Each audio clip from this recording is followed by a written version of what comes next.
ஜாதி கணக்கு எடுத்திங்கன்னா என்ன ஆகும்? உட்பிரிவையும் எடுக்கணும். அப்போ வன்னியருங்கிற ஒரு இதை உடச்சிருவான். இவன் கவுண்டர், இவர் கவுண்டர், இவர் படையாச்சி அப்படின்னு அந்த ஜாதியை பிரித்து விட்டுருவான். ஒற்றுமையாக வாழ்ந்து கொண்டிருக்கும் தமிழ்நாட்டில் அந்த ஜாதி உட்பிரிவுகள் ஒற்றுமையாக வாழ்ந்துக்கிட்டு இருக்கான். அவனை பிரிக்கணுங்கிறது தான் அரசியல்வாதியோட எண்ணம். காரணம் அப்போ தான் அந்த ஜாதியை பிரித்து இவனால் ஓட்டு வாங்க முடியும். மத்திய அரசாங்கம் நிதி ஒதுக்கீடு குறைவாக கொடுத்திருக்கிறது என்றால் அதற்கு திமுகவுக்கு சேர்ந்தவர்களின் வாய்க்கொழுப்பு தான் காரணம். உங்களுடைய வாய்க்கொழுப்பால் தமிழக மக்கள் அனைவரும் இன்று கஷ்டத்தை அனுபவித்துக் கொண்டிருக்கிறார்கள். வள்ளலாரை போய் பெரியாரிடம் சொன்னீங்கன்னா பெரியாருக்கு அதை விட கேவலம் என்ன இருக்கு? பெரியார் சாமி இல்லைன்னு சொன்னார். சாமியை செருப்பு கட்டி அடித்தார். வள்ளலார் ஜோதியில் இறைவனை காண்கிறேன்னு சொன்னார்.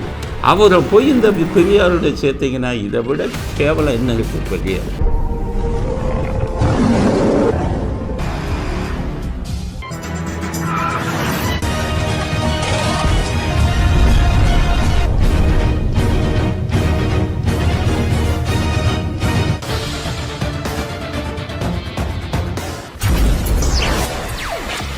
வணக்கம்.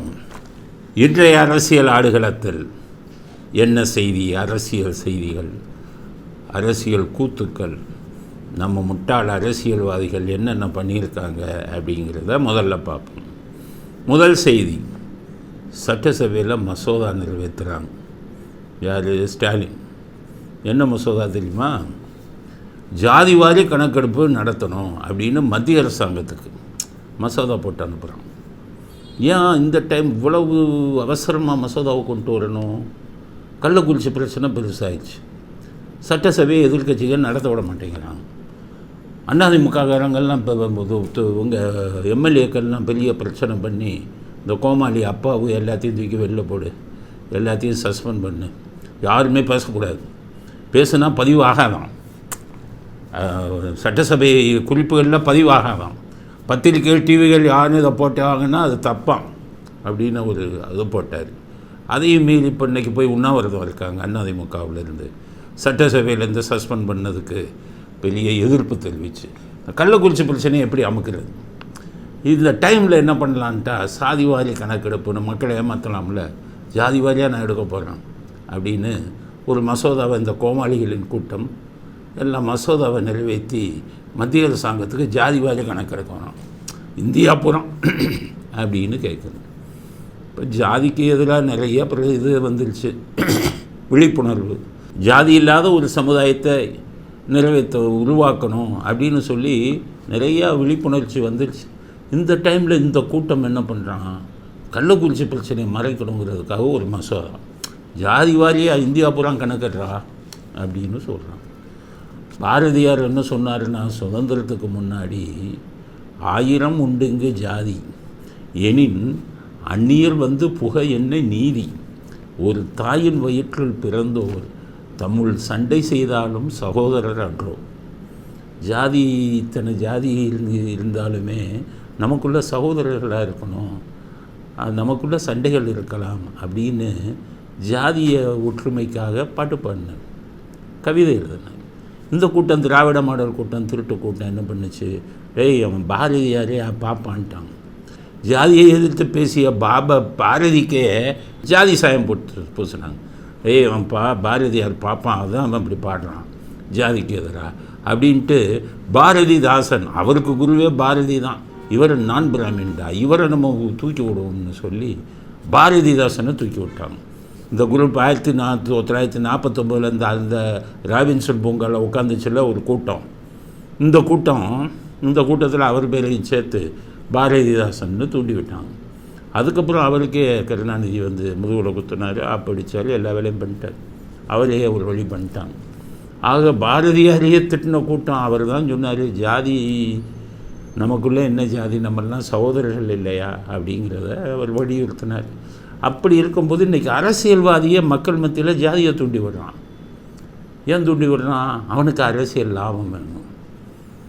இப்போ ஜாதி வாரியாக கணக்கெடுக்கணும்னு சொல்லி தீர்மானம் போடுறாங்கல்ல, இதனுடைய பின்னணி என்னன்னு பார்த்தீங்கன்னா, ஏற்கனவே மெட்ராஸ் ஹைகோர்ட்டு ஜாதி வாரியாக கணக்கெடுக்க சொல்லி மத்திய அரசாங்கத்துக்கு ஆர்டர் போட்டாங்க. இந்த கூட்டம் தான் இந்த கூட்டத்தில் எவனோ ஒரு ஆள் வந்து கேஸை போட்டாங்க. சுப்ரீம் கோர்ட் சொல்லிச்சு அந்த ஆர்டர்லாம் ரத்து செஞ்சிச்சு. சொல்லிவிட்டு என்ன சொன்னாங்க, அது அரசாங்கத்தின் கொள்கை முடிவு, அதில் என்ன நீ தலையிடுற முடியாதுன்னு சொல்லி டிஸ்மிஸ் பண்ணாங்க. இது இந்த கூட்டம் படிச்சிருக்குமா? இது எங்கே படிக்க போகுது? தலையும் புரியாது, வாழும் புரியாது. இந்த கூட்டம் படிக்கவே இல்லை. அதுக்கடுத்தது இப்போ சுப்ரீம் கோர்ட்டில் கேஸ் போச்சு. சுப்ரீம் கோர்ட்டில் என்ன கேஸ் போச்சுன்னா, மகாராஷ்டிராவிலேருந்து போட்டாங்க ரிட் பெட்டிஷன், ஜாதி வாரியாக இந்தியா பூரா கணக்கெடுக்கணும். அப்போ மத்திய அரசாங்கத்திட்ட கேட்டாங்க சுப்ரீம் கோர்ட். என்னையா ரொம்ப நாளாக கேட்டுக்கிட்டே இருக்காங்க இந்த குரூப்பு, இந்த அரசியல்வாதிகள். மக்களில் யாரும் கேட்கல, இந்த அரசியல்வாதிகள் தூண்டி விட்டுக்கிட்டு இருக்கான். ஜாதி வாரியாக கணக்கெடுக்க சொல்கிறானே, ஏற்கனவே நாங்கள் டிஸ்மிஸ் பண்ணிட்டோம். ஹைகோர்ட்டு நம்ம சென்னை உயர்நீதிமன்றம் எடுக்க சொல்லி சொன்னதை டிஸ்மிஸ் பண்ணிட்டோம், உனக்கு அதிகாரம் இல்லைன்னு இப்போ திருப்பி கேட்குறாங்க. இங்கே கேட்குறாங்க மகாராஷ்டிராவில். என்ன உங்கள் கருத்து தான் என்ன அப்படின்னா, மத்திய அரசாங்கம் சொல்லிச்சு, இந்தியா முழுவதும் மொத்தம் ஜாதி எவ்வளவு ஜாதி இருக்குதுன்னு தெரியுமா? ஏன்னா 2011 சென்சஸ் எடுத்தாங்க. 2011 சென்சஸ், அதில் வந்துக்கிட்டு ஜாதியும் ஓரளவு நோட் பண்ணாங்க. அப்போ அவங்க என்ன சொன்னாங்க, 6,47,000 ஜாதி இருக்குது இந்தியாவில். ஒரு ஜாதியா 2 ஜாதியா உட்பிரிவுகளும் சேர்த்து 6,47,000 ஜாதி. தமிழ்நாட்டில் சொன்னோன்னா 377 மெயின் ஜாதி, அதில் உட்பிரிவுலாம் சேர்த்திங்கன்னா 1000 போகும். தமிழ்நாட்டிலேயே 377 ஜாதி, உட்பிரிவை சேர்த்தா 1000கணக்கான இது போகும். இதில் நான் ஜாதியை எப்படி எடுக்க முடியும்? அதன் நடைமுறைக்கு சாத்தியமில்லை. மத்திய அரசாங்கம் சொல்லிட்டாங்க, நடைமுறைக்கு சாத்தியமில்லை.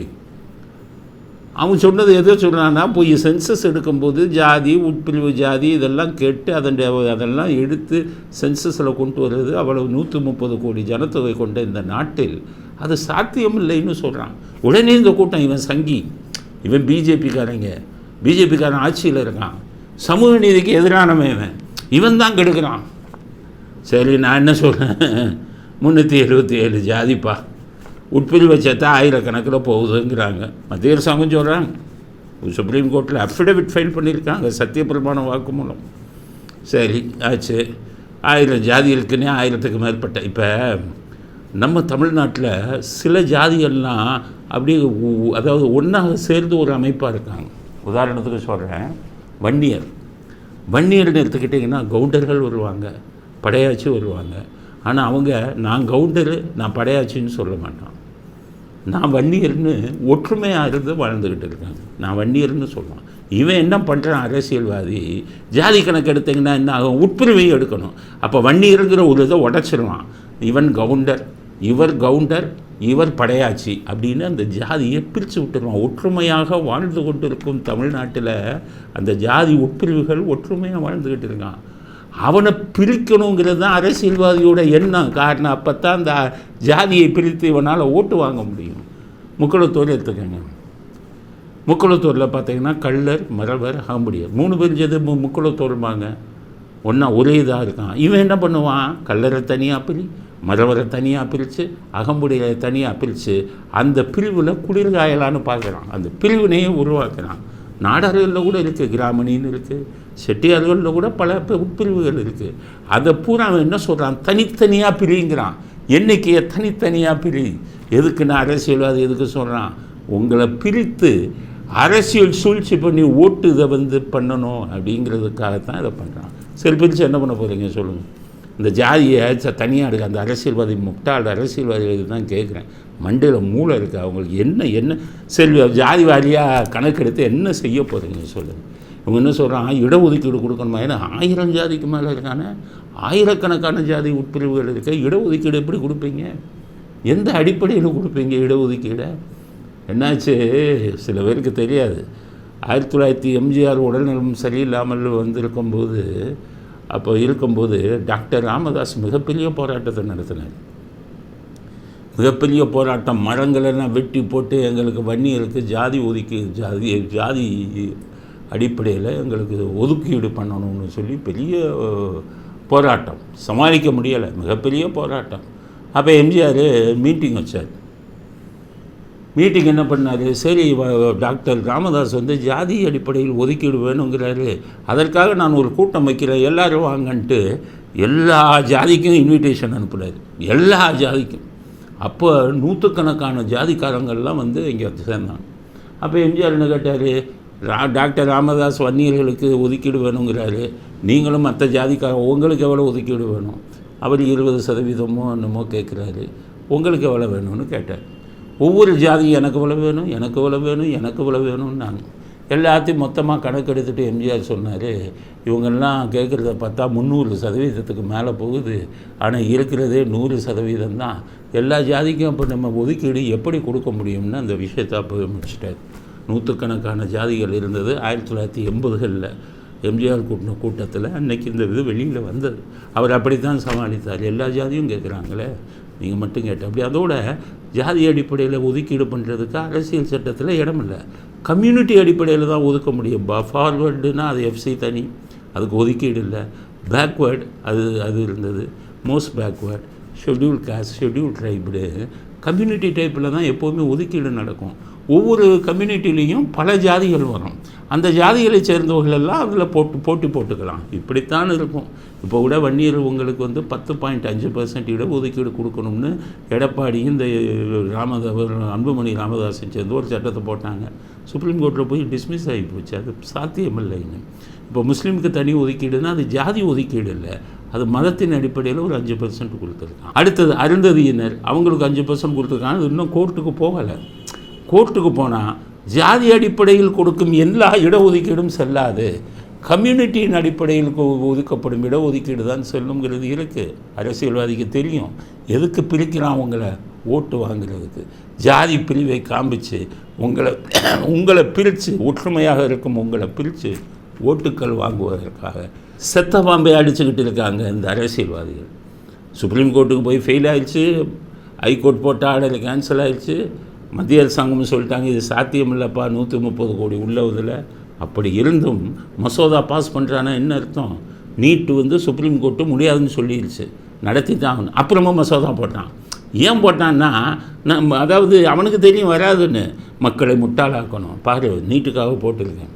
இந்த கோடிக்கணக்கில் தனியார் மருத்துவக் கல்லூரியிலிருந்து வாங்குறாங்கல்ல, அவங்கக்கிட்ட நான் ஒரு மசோதா போடுறேன், எனக்கு தானே கோடி கொடு அப்படின்னு போட்டு இந்த உதயநிதி எல்லாம் அந்த பணத்தை வாங்கிக்கிட்டு நான் கையெழுத்து இயக்கம் நடத்துகிறேன், நான் கையெழுத்து இது பண்ணுறேன் அப்படின்ட்டு இது மாதிரி பண்ணுறதுக்காக அது ஒரு மசோதா. இன்றைக்கி செத்துப்போன வழக்குக்கு ஜாதி அடிப்படையில் கணக்கீடு எடுக்கணுங்கிறது இப்போ ஒரு மசோதா.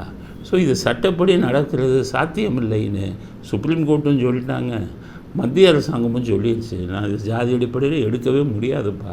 அந்த டேட்டாஸ் இது பண்ணது 6,47,000 ஜாதி உட்பிரிவுகளும் இருக்குது அப்படிங்கிற. தமிழ்நாட்டிலே ஆயிரக்கணக்கில் இருக்குது. உட்பிரிவை சேர்த்தா, இப்போ மேலோட்டமாக சேர்த்தா தான் 377, உட்பிரிவை சேர்த்தா ஆயிரக்கணக்கான இது வரும். இதன் அடிப்படையில் இட ஒதுக்கீடுங்கிறதுக்கு வாய்ப்பு இல்லைன்னு தான் சொல்கிறாங்க.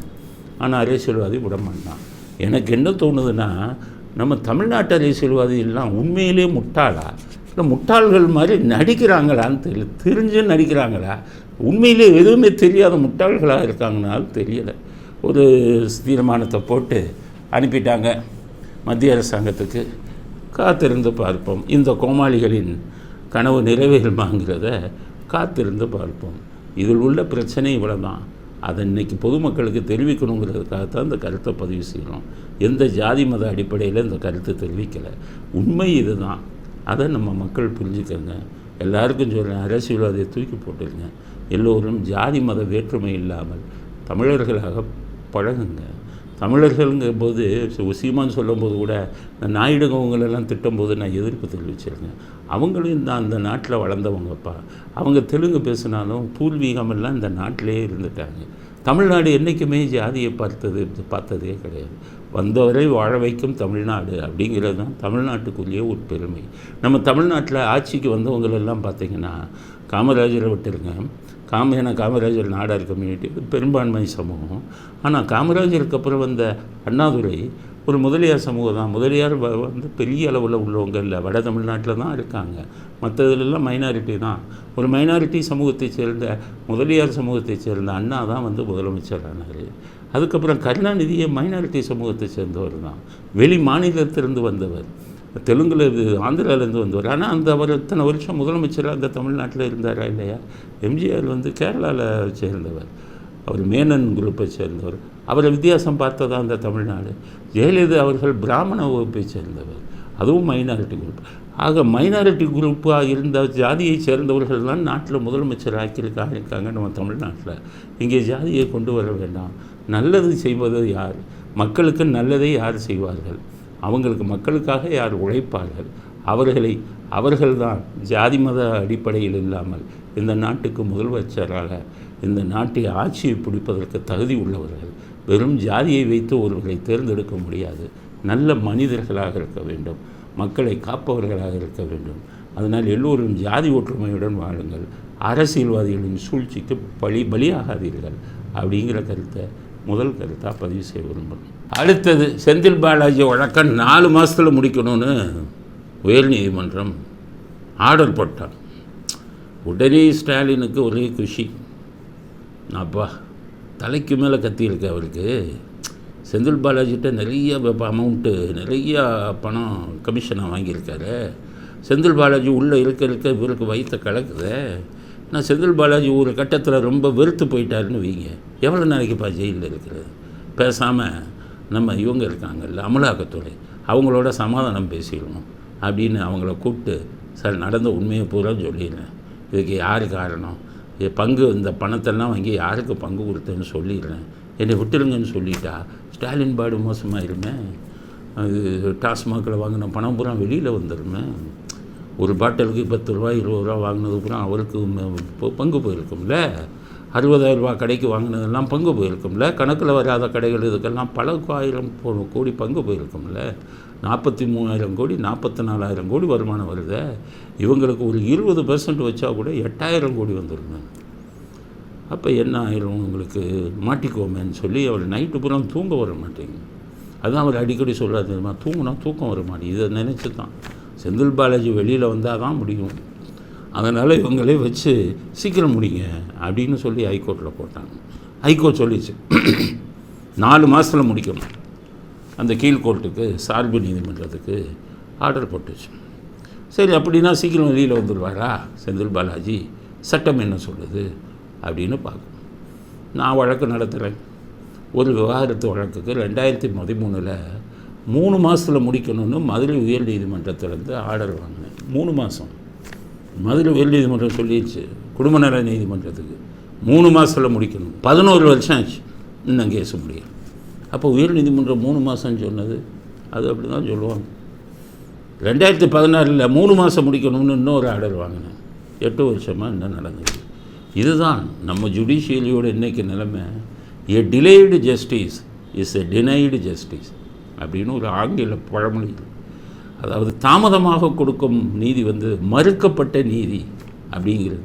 ரொம்ப நாளாக நம்ம நீதித்துறை தாமதமாக தான் கொடுத்துக்கிட்டு 10 வருஷம் 15 வருஷம் 20 வருஷம்லாம் வழக்கு நடந்துக்கிட்டு இருக்கு. அதில் இப்போ சுப்ரீம் ஹைகோர்ட்டு சொன்ன உடனே 3 மாதத்தில் நடத்திட முடியுமா? சாத்தியமில்லை. அதனால் 3 மாதத்தில் செந்தில் பாலாஜி வெளியில் வந்துடுவார் என்று ஸ்டாலின் கனவு கொண்டிருக்கிறார். ஸ்டாலினுக்கு நாங்கள் சொல்ல வேண்டிய விஷயம் 3 மாதத்தில் முடியாது, இன்னும் ஒரு சில வருடங்கள் கூட ஆகலாம். அது வழக்கு நடத்தக்கூடிய தன்மையை பொறுத்து இருக்குது அப்படிங்கிற வருத்தமான செய்தியை ஸ்டாலின் அவர்களுக்கு தெரிவித்துக் கொள்கிறோம். இது முடிச்சதுன்னா அடுத்த வழக்கு இருக்குல்ல, ஒரு வழக்கு மட்டும் இல்லையே. செந்தில் பாலாஜி மேலே நிறைய வழக்கு இருக்குது. 100 பேர்கிட்ட கைது வாங்கின வழக்கு இருக்குது. அதுக்கப்புறம் சட்டவிரோதமாக பணம் பரிமாறிய வழக்கு இருக்குது. ஒரு வழக்கு முடிஞ்சால் இன்னொரு வழக்கு வரும். நீங்கள் போடுறீங்கல்ல, உங்களுக்கு எதிரி பிடிக்காதவங்க மேலே இந்த சவுக்கு சங்கர் மேலே போடுறீங்கல்ல, கஜா கேஸு தனி, போலீஸ் ஆஃபீஸர் திட்டினது தனி, அந்த ஃபெலிக்ஸுங்கிற ஒரு மேலே ஒரு கேஸு, அடுத்த ஒரு கேஸு. அதே மாதிரி உங்களுக்கு அமலாக்கத்துறைக்கு தெரியுமே அந்த ஐடியா. அவங்க உங்கள் மேலே செந்தில் பாலாஜி மேலே ஒரு கேஸு 2 கேஸுன்னு வரிசையாக போடுவாங்க. நீங்கள் செய்கிற வேலையை அவங்களும் செய்வாங்க. அதனால் ஸ்டாலினுக்கு நாங்கள் சொல்ல வேண்டிய செய்தி 3 மாதத்தில் செந்தில் பாலாஜி வெளியில் விடுவார்னு சொல்லி தயவு செய்து கனவு காணாதீர்கள். ஸ்டாலின் செஞ்ச பாவத்துக்கு அனுபவிக்கணும். எந்த நேரத்திலும் அவர் அபூர்வராக மாறினால் நீங்கள்லாம் உள்ளே தான் போகணும் அப்படிங்கிற செய்தியவும் நாங்கள் பதிவு செய்ய விரும்புகிறோம். அடுத்தது, தமிழ்நாடு அரசாங்கத்தை தமிழக அரசை மத்திய அரசாங்கம் பழி வாங்குகிறதுங்கிறார். சொல்கிறவர் யார்? நம்ம தமிழ்நாட்டு நிதியமைச்சர் தங்கம் தென்னரசு சொல்கிறார், பழி வாங்குகிறாங்க, நிதி ஒதுக்கீடில் எங்களுக்கு அநீதி இழைக்கிறாங்க, இந்த வருஷத்துலலாம் எங்களுக்கு அதிக செலவாகுது, நிதி குறைவாக ஒதுக்குறாங்க. ஒதுக்கத்தான் செய்வாங்க, ஒதுக்கத்தான். நீங்கள் பண்ணுற கூத்துக்கு நீங்கள் உங்கள் வாழை ஆட்டுறதுக்கு ஒட்டை வெட்டுவானா இல்லையா? எப்போவுமே மாநில அரசாங்கம் இது ஒரு கூட்டாட்சி தத்துவம். மத்திய அரசாங்கத்தை நிறைய நிதி விஷயங்களில் அதை நம்பித்தான் இருக்காங்க. அப்போ ஒரு புத்தியுள்ள முதலமைச்சர், ஒரு புத்தியுள்ள அரசை செய்பவர்கள் மாநில அரசாங்கம் மத்திய அரசாங்கத்தை பகிச்சுக்கக்கூடாது, நிதி ஒதுக்கீட்டில் பிரச்சனை பண்ணுவாங்கன்னு சொல்லி சுமூகமான உறவை வச்சுக்குவாங்க. நீங்கள் யார்கிட்ட இருந்து பாடம் கற்றுக்கணும்? அந்த ஆந்திராவில் போய் பாடம் கற்றுங்க. இதுக்கு முன்னாடி ஜெகன்மோகன் ரெட்டி பிஜேபி எதிர்த்து ஜெயித்தார். ஆனால் ஜெயித்தோன்னு என்ன சொன்னார்? மத்திய அரசாங்கத்துக்கு ஆதரவு. நாங்கள் மத்திய அரசாங்கத்துக்கு எதிர்பார்க்க மாட்டோம். ஏன்னா அவன் மக்களை சிந்திக்கிறான், தன்னை சிந்திக்கலை. மக்களுக்கு வர வேண்டிய நிதி ஒதுக்கீடு குறைஞ்சதுன்னா மக்கள் பாதிக்கப்படுவாங்க அப்படின்னு யோசிக்கிறான். அதனால் அவங்க என்ன பண்ணாங்க? நாங்கள் ஆதரவு உங்களுக்கு தான். இப்போ சந்திரபாபு நாயுடு வர்றாரு, உடனே என்ன சொல்கிறாரு? இப்போ பிஜேபிக்கு ஆதரவு, எங்களுக்கு நிதி விஷயத்தில் நிறைய வரணும், நிதி ஒதுக்கீடு நிறைய கிடைக்கணும். இந்த நிதிஷ்குமார் கூட என்ன பண்ணார்? கடைசி வரை அந்த பக்கம் இருந்தார், ஐஎன்டிஏ கூட்டணியில். எலெக்ஷன் வரும்போது ட்ரெண்டை பார்த்தாரு, யார் வருவா, பிஜேபி வரும்னு அவருக்கு தெரிஞ்சவொன்று ஐஎன்டிஏ கூட்டணி விட்டு வெளியில் மோடிகிட்ட சரண்டர் ஆகிட்டார். ஏன்னா நிதி கிடைக்கும்ப்பா, நம்ம மக்களுக்கு செய்யலாம். அவங்கள போய் பகிச்சுக்கிட்டால் மக்களுக்கு செய்யக்கூடிய துரோகம் இல்லையா? மம்தா பானர்ஜி அந்த கற்றுனாங்க. கடைசி நேரத்தில் நான் ஐஎன்டிஏ கூட்டணியில் சேரமாட்டேன்னு சொன்னாங்க, நான் தனியாக தான் இருப்பேன். ஏன்னா மத்திய அரசாங்கத்தை பகிச்சுக்கிட்டால் நிதியில் கை வைப்பான். ஆனால் நீங்கள் முட்டாள்கள் கூட்டம். அதில் மோடி அங்கேருந்து வந்தால் மோடியை திரும்பி போகணும், இதில் போகணும், ட்விட்டரில் கவர்னரை போய் அடிக்க போகிறீங்க, அங்கே போய் இதில் போய் இப்போ பதவி பிரமாணம் வெளியா அப்படின்னு சொன்னால் பெரியார் வாழ்க, இவர் உதயநிதி அண்ணன் உதயநிதி வாழ்க, KKSSR ராமச்சந்திரன் மாதிரி கருமா எவனாச்சும் விடுவானா? நானே அந்த பதவியில் ஆளுங்கட்சியில் இருந்த நானே எனக்கு என்ன தோணும், இவங்களை ஒரு வழி பண்ணணும். சட்டசபையில் பார்லிமெண்ட்டில் போய்கிட்டு அந்த நிர்மலா சீதாராமனை கேலி பண்ணுறது, தமிழில் போய் அந்த இவங்களெல்லாம் திட்டுறது. அப்போவே முடிவு பண்ணிட்டான், ஒட்ட வெட்டணும்ப்பா அவங்க வாழ. ஆனால் நீங்கள் மட்டுமா இப்போ இது பண்ணுறீங்க? இந்த லட்சணத்தில் நாங்கள் இப்போ மீண்டும் திரும்பி வந்துட்டோம்னு சொல்லி என்னத்தை கிழிப்பீங்க, என்னத்தை பேசியிருக்கீங்க? சுப்ரியா மாதிரி பேசியிருக்கீங்களா? இதில் பார்லிமெண்ட்டில் ஜார்ஜ் ஃபெர்னாண்டஸ் மாதிரி பேசியிருக்கீங்களா? ஒன்றுக்கு லாயக்கில் ஒன்றும் இது கிடையாது. பதவி பிரமாணம் எடுக்கும்போது எதை சொல்லணும் எதை சொல்லக்கூடாதுங்கிற அடிப்படை நாகரிகம் கூட தெரியாத கூட்டம் எல்லாரையும் திட்டுறது. கேட்டால் ஒன்றிய அரசு வச்சம் போய் பார்ப்பான் இல்லாம அவனுக்கு அதிகாரம் ரொம்ப ஒன்றிய அரசு நான் சொல்கிறேன் வைப்பாங்கல்ல. ஜெயலலிதா டெய்லி மோடியா லேடியான்னு கேட்டாங்க. ஆனால் பிளானிங் கமிஷன், திட்ட கமிஷன் இருக்குது, அந்த கமிஷனில் தான் ஒதுக்குவான் நமக்கு ஸ்டேட்டுக்கு. இங்கேருந்து டெல்லிக்கு போயிடுவாங்க, அங்கே போய் ஆளுங்க இதெல்லாம் பிடிச்சிட்டு அதிக நிதி ஒதுக்கீடு வாங்கிட்டு வந்துடுவாங்க. திட்டுனா கூட அந்த நிதி ஒதுக்கீட்டில் கவனம் செலுத்துவாங்க. இங்கே என்னென்னமோ நிர்மலா சீதாராமனை பாப்பாத்தி அங்கே போயிட்டு மாமி எல்லாம் பேசினா ஒதுக்குவானா? ஆக மத்திய அரசாங்கம் நிதி ஒதுக்கீடு குறைவாக கொடுத்திருக்கிறது என்றால் அதற்கு திமுகவுக்கு சேர்ந்தவர்களின் வாய்க்கொழுப்பு தான் காரணம். உங்களுடைய வாய்க்கொழுப்பால் தமிழக மக்கள் அனைவரும் இன்று கஷ்டத்தை அனுபவித்து கொண்டிருக்கிறார்கள். அதனால் திருந்துங்க, போக்க மாற்றிக்கங்க. நீங்கள் திரைமறைவில் போய் தான் காலில் விழுகிறீங்க, வெளியில் தெரியாமல். ஆனால் பேசும்போது பெரிய வீரர் மாதிரி பேசுகிறீங்க. அதனால் அடக்கி வாசியுங்கள் ஸ்டாலின். உங்கள் கூட்டத்தை, உங்கள் கொள்ளையர்கள் கூட்டத்தை அடங்கி இருக்க சொல்லுங்கள். வெளிபாபாவும் 40 திருடர்களும் கதை தான். 40 திருடர்கள் மாதிரி வந்துட்டாங்க 40 MP. அலிபாபாவுக்கு சொல்கிறேன், 40 திருடர்களையும் அடக்கி வையுங்கள், தமிழ்நாட்டின் இதை காப்பாற்றுங்க. இல்லைன்னா நிதி ஒதுக்கீட்டில் அவங்க கையை வச்சு தமிழ்நாட்டு மக்களுக்கு மிகப்பெரிய துன்பம் ஏற்படும் என்பதை ஸ்டாலின் உணர வேண்டும் என்பதற்காக இந்த கருத்தை பதிவு செய்யணும். அடுத்தது மருத்துவ சுகாதார சேவை இயக்குனர் அப்படின்னு ஒரு பதவி. அதுக்கு துர்கா ஸ்டாலினுடைய சகோதரரை போட்டிருக்காங்க. அது மீண்டும் ஒரு இது குடும்ப ஆட்சியில் இன்னொருத்தர் வந்துட்டார். திரும்ப துர்கா ஸ்டாலினுடைய சகோதரர். இவர் எப்போவுமே அரசியல்லாம் சம்மந்தப்பட மாட்டார், ஒதுங்கியே இருப்பார். ஆனால் அப்பப்போ கொஞ்சம் அரசியல் வாடை வீசும். எப்படின்னு கேட்டிங்கன்னா, துல்கா ஸ்டாலின் தந்தையார் வந்து ஒரு சிவபக்தர். அவர் தன்னுடைய பொண்ணை உங்களுக்கு கொடுத்துட்டு இவங்க நாசிகராக இருப்பாங்க, நான் எப்போவுமே சிவபக்தனாக இருப்பேன் அப்படின்னு சொல்லி கடைசி வரை சிவபக்தராகவே இருந்தவர். துல்கா ஸ்டாலினும் இப்போ பார்த்தீங்கன்னா அவர் மேலே 1000 இருந்தாலும் கோயில்கள்லாம் போயிட்டு இருக்கார், அவங்க அப்பாவுடைய வழி. இந்த இவருடைய சகோதரர் இருக்கார், அவருடைய பேர் வந்து ராஜமூர்த்தின்னு சொல்கிறாங்க. நான் விசாரித்ததில் எனக்கு கிடைத்த செய்தி ராஜமூர்த்தி. இவர் வள்ளலாருடைய நேசர், வள்ளலார் பக்தர். வள்ளலார்னா உயிரே விடுவார் அப்படின்னு சொல்கிறாங்க ஊரில் இருக்கிறவங்க. ஆனால் அவர் என்ன பண்ணுறாரு, நானும் ஒன்றும் வள்ளலார் பக்தர் அல்ல, பெரியாரும் வள்ளலாரும்னு புக் எழுதியிருக்காருன்னு சொல்கிறாங்க. பெரியாருக்கும் வள்ளலாருக்கு என்ன சம்பந்தம்? பெரியார் இப்போ சில பேர் வள்ளுவரும் சாக்ரட்டிஸும்னெல்லாம் எழுதுவாங்க. சாக்ரட்டிஸ் பெரிய தத்துவமே அது, அவரோட ஒப்பிடுறதுல வள்ளுவருக்கு பெருமை தான். வள்ளலாரை போய் பெரியாரோட சொன்னீங்கன்னா பெரியாருக்கு அதை விட கேவலம் என்ன இருக்குது? பெரியார் சாமி இல்லைன்னு சொன்னார், சாமியை செருப்புகள்கிட்டே அடித்தார். வள்ளலார் வந்து ஜோதியில் இறைவனை காண்கிறேன்னு சொன்னவர், அவரை போய் இந்த பெரியாரோட சேர்த்திங்கன்னா இதை விட கேவலம் என்ன இருக்குது பெரியாருக்கு, வள்ளலாருக்கு? இதை எழுதினவர் யாருன்னு கேட்டிங்கன்னா அவர் வள்ளலாரும் பெரியாருன்னு புத்தகம் எழுதியிருக்கிறதா சொல்கிறாங்க. யார்? அப்துல் காதருக்கும் அமாவாசைக்கும் முடிச்சு போட்ட கதை தான். யாரோட போய் சேர்க்குறாங்க பாருங்கள். ஏன்னா அவர் திராவிட இயக்கத்தில் சம்மந்தம் பண்ணிட்டார், அதனால் வள்ளலாரையும் பேச முடியாது. அதனால் நம்ம வள்ளலார் நேசன்னு பேரெல்லாம் வாங்கினவர். இதில் ஸ்டாலினே பேசுகிறார் அவருக்கு வள்ளலார்னா உயிர் அப்படின்னு. ஆனால் அவர் வந்து இல்லை அப்படின்னு. இப்போ வள்ளலார் ஆராய்ச்சி மையம்லாம் பண்ணும்போது கண்டுக்கவே இல்லை. நான் என்ன கேட்குறேன், அந்த உங்களுக்கெல்லாம் சொல்கிறேன், நீ வள்ளலாரை கும்பிட வேணாம், ஒன்றும் செய்ய வேணாம், அவரை அவமானப்படுத்தாமல் இருங்க. வள்ளலார் படத்தோட யார் படத்தை போடுறீங்க? அந்த ஈவரா, அண்ணாதுரை, கருணாநிதி, ஸ்டாலினு, உதயநிதி, அதுக்கடுத்து வள்ளலார் எவ்வளவு கேவலப்படுத்துகிறாங்க பாரு. அந்த மாதிரி வள்ளலார் நேசனாக இருந்த அவருக்கு வந்து அரசாங்கத்தில் ஒரு உயர் பதவி, அவர் அரசு ஊழியராக தான் இருக்கார், அதை நம்ம சொல்லலை. இருந்தாலும் அது பிளம்பு போஸ்ட்டு பேர் முக்கியமான பதவி. அதை வந்துக்கிட்டு துல்கா ஸ்டாலின் அவங்களுடைய சகோதரருக்கு கொடுத்துருக்கிறாரு. மீண்டும் குடும்ப ஆட்சி வேறு வடிவத்தில் தொடர்கிறது அப்படிங்கிற செய்தியவும் பதிவு செய்வோம். அடுத்த செய்தி, தமிழ்நாட்டு அரசியலை விட்டு அமெரிக்கா அரசியலை பற்றி சில விஷயங்கள், நல்ல விஷயங்கள் சொல்லலாம். அமெரிக்காவில் அரசியல் சூடு பிடித்து விட்டது.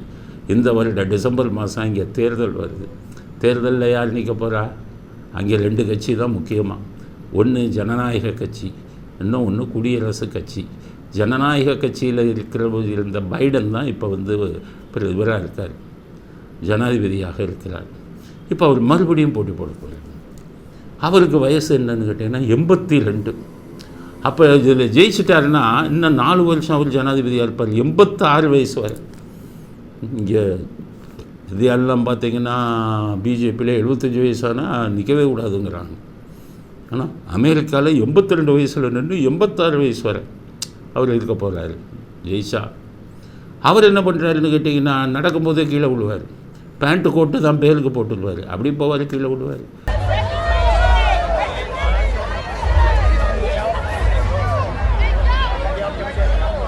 சைக்கிளில் அப்படியே ஓட்டுவார், கீழே விழுவார்.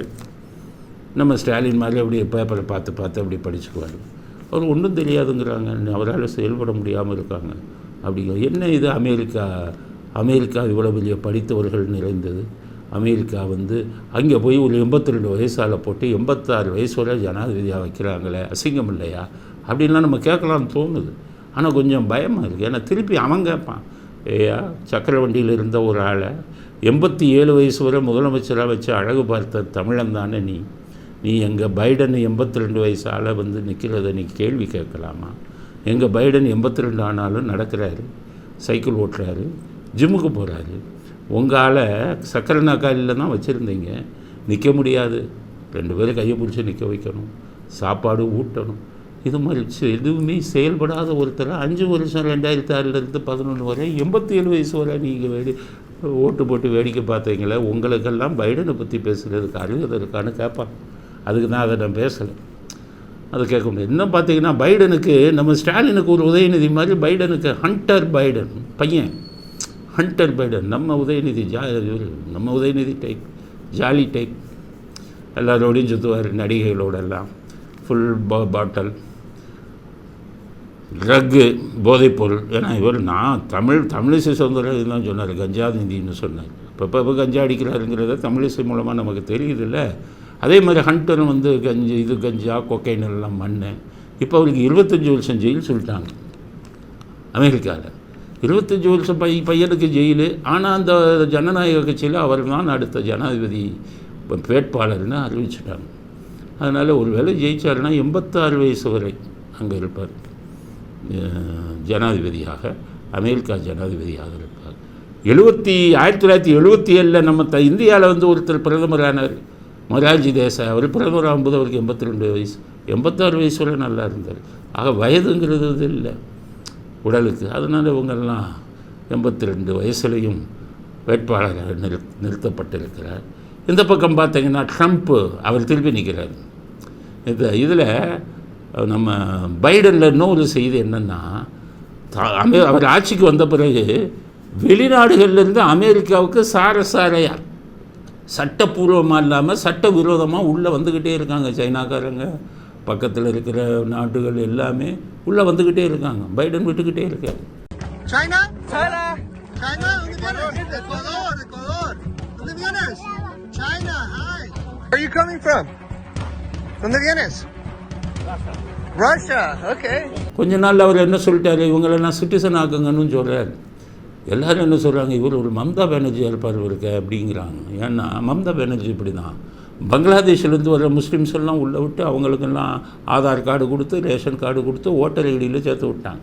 இப்போ பிஜேபி அந்த இதில் வந்து குடியுரிமை சட்டம் கொண்டு வரும்போது மம்தா பானர்ஜியும் குதிக்கிறாங்கன்னா இவங்கெல்லாம் நமக்கு ஓட்டு போடுவாங்க. பங்களாதேஷாக இருந்தானே யாராக இருந்தாங்க அப்படி. அதனால் இவங்க இருக்கட்டும்னு தயார் பண்ணுறாங்க. இதே மாதிரி பைடன் என்ன நினைக்கிறாரு, இவங்கெல்லாம் உள்ளே வந்து இவங்களுக்கெல்லாம் ஓட்டு கொடுத்தா. அப்போ அமெரிக்காலேயும் இந்த மாதிரி வேலைகள் நடக்குது. கூட்டமாக வரக்கூடிய இவங்களெல்லாம் உள்ளே விட்டு அமெரிக்காவில் யாருக்கும் பாதுகாப்பு இல்லை. எல்லாத்துக்கும் பாலியல் பலாத்காரம் அதிகமாகிடுச்சு. எடுத்து துப்பாக்கியை சுட்டுறான். வெளி நாடுகளிலிருந்து வந்தவனெல்லாம் கட்டுப்படுத்த முடியவில்லை. இந்த லட்சணத்தில் போய் கொண்டிருக்கிறது. அதனால் ட்ரம்ப்புக்கு வந்து இப்போ நிற்கிறதுனால ட்ரம்ப்புக்கு சிலது இருக்குது, எதை செஞ்சாலும் கொஞ்சம் தைரியமாக செய்வார். அவர் இருக்கும்போது விலைவாசி குறைவாக இருந்ததுன்னு சொல்கிறாங்க எல்லாம். இப்போ பைடன் வந்ததுக்கப்புறம் விலைவாசி அதிகமாகிடுச்சு.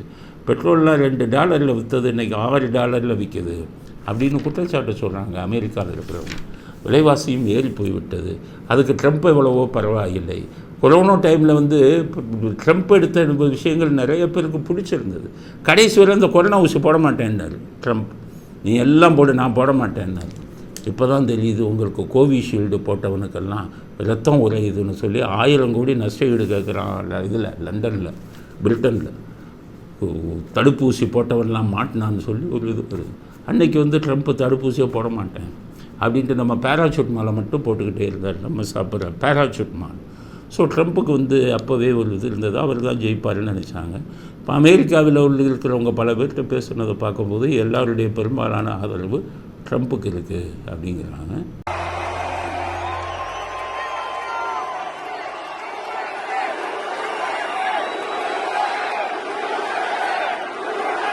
ஆனால் இங்கே ஓட்டு எண்ணிக்கையில் நம்ம திமுக மாதிரி தில்லுமுள்ளு பண்ணுவாங்க. ஓட்டு எண்ணிக்கை இதெல்லாம் வந்துக்கிட்டு எப்படி இது பண்ணுவாங்கன்னு சொல்ல முடியாது. இப்போ 2 பேரும் விவாதம் பண்ண போகிறாங்க, நேரடி விவாதம் டிவியில். அதில் யார் நல்லா பேசுகிறாங்களோ அவங்களுக்கு தான் ஜனங்க ஓட்டு போடுவாங்க. ஆனால் அங்கே இருக்கிற மீடியாவை பூரா விலை கொடுத்து வாங்கியிருக்காராம் பைடன் அப்படின்னு சொல்கிறாங்க. மீடியாக்கள் நம்ம மீடியாக்கள் மாதிரி மோசமாகிடுச்சு அப்படின்னு சொல்கிறாங்க. அதனால் மனசாட்சிப்படி நம்ம பார்த்தோம்னா 82 வயசு 86 ஒருத்தர் முதலமைச்சராக ஒரு ஜனாதிபதி ஆகிறது நம்ம தான் பட்டோம், நம்ம தான் கேவலப்பட்டோம். இது அமெரிக்காவும் கேவலப்படணுமா? அதனால் ட்ரம்ப்பு ஜெயிக்கிறது தான் அமெரிக்கா இருக்கிறது நல்லது. ட்ரம்ப்புக்கு 78 வயசு இருந்தாலும் பேண்ட் கோட் போட்டு அப்படியே நடக்கிறாரு அவர். பைடன் இப்போ இன்டர்வியூ கொடுக்கும்போது என்ன சொல்கிறாரு பண்ணும்போது, இங்கே பார் 2 பேரும் உட்காந்து பேசுவோங்கிறாரு பைடன் ட்ரம்ப்பை பார்த்து. ட்ரம்ப்புக்கு தெரியும் அவரால் நிற்க முடியாது பைடனால். அவர் சொன்னால் நின்றுக்கிட்டு தான் பேசுவேன், நீ நில்லுங்க.